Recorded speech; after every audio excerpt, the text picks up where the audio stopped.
Pagdating sa pormahan, hindi nagpahuli ang isang lolo mula Laguna. Sa edad na 71, abay lumalaban pa sa modeling ang lolo mo. Para bigyan ng mukha ang balita, Mobile Journal Ivan Tarinque.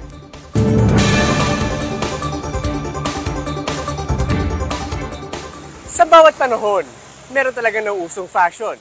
Pero isang 71 years old na lolo mula sa Laguna na nakilala ko, sumasabay pa rin sa daloy ng panahon. Stylish at charismatic. Meet Lolo Drip, o mas kilala bilang si Dada Tapuzo. Sa edad na 71, kayang-kaya pa rin sumabay sa damitan at bihisa ng Gen Z.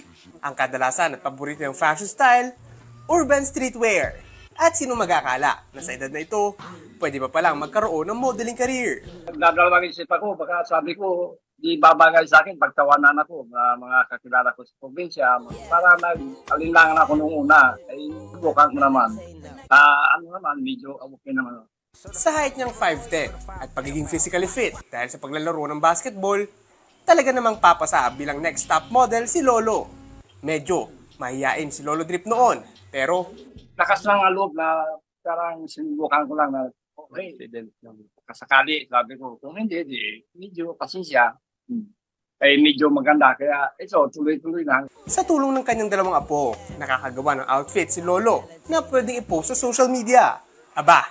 Umaabot sa milyong-milyong views ang kanilang mga post ha? Bago po kami mag-shoot, nire-rehearse po muna namin. Nagre-rehearsal po muna kami. Para hindi naman po mapagod si Lolo. Ngayon, habulin na ng local at international brand si Lolo Drip. Gusto na nila siyang gawing model at content creator. O diba?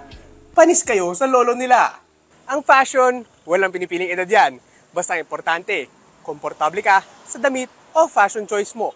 Mobile Journal Ivan Tarinque po hatid ang mukha ng balita. Pag-usapan pa natin ang kwento ni Lolo Drip kasama si Mobile Journal Ivan Tarinque.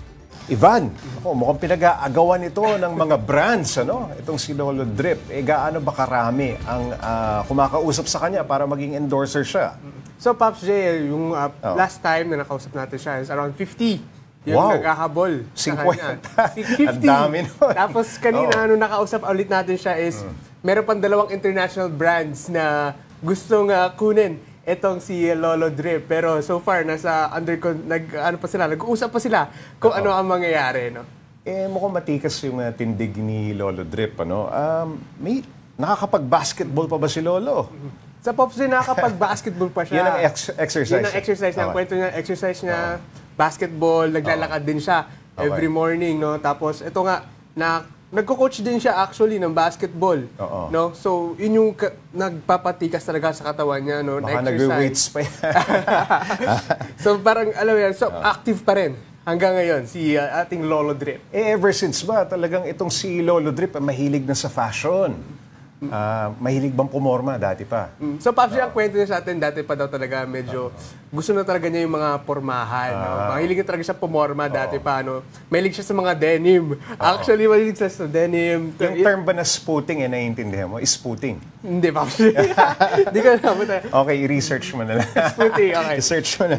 Tapos yun nga, may kwento pa siya before. Lagi mahilig daw siya tumambay sa Cartimar. Kasi dati, damit. Doon siya, lagi daw siya nakatambay doon. Doon siya tumitingin ng mga damit na possibly niyang masuot. Okay. Sa lahat ng pormahan na nakita ko dito kay Lolo, mahilig siya doon sa maluluwag. Yun ba ang tipo? Taste ba niya yan o taste ng apo niya? So, mala hip-hop ang dating. Yun nga, Pops J, no? Medyo urban talaga. No? Urban streetwear. No? So, yun talaga yung hilig nilang dalawa. No? Pati yung apo niya. No? So, ano bang role nung apo niya?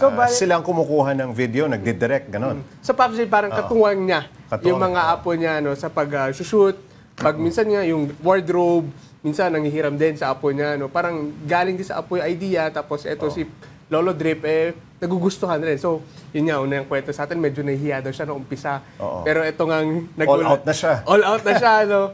So, Ivan, ano ang usual reason ng mga brands yung gustong magpa-endorse sa kanila? Anong dahilan? Anong nakikita nila dito kay Lolo Drip? So, unang-unang, Pops, kakaiba.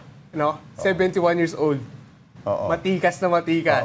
Lalaking lalaki. No? Iba kasi, usually kasi mga brands, gusto talaga nila yung medyo unique. Oo. No, yun talaga hilig nila. May kita naman natin ito si Lolo Drip. Stand out, no? Pag kinumpara mo siya, medyo white yung hair. Yung white na hair nga, bagay na bagay. Lakas ng dating, no?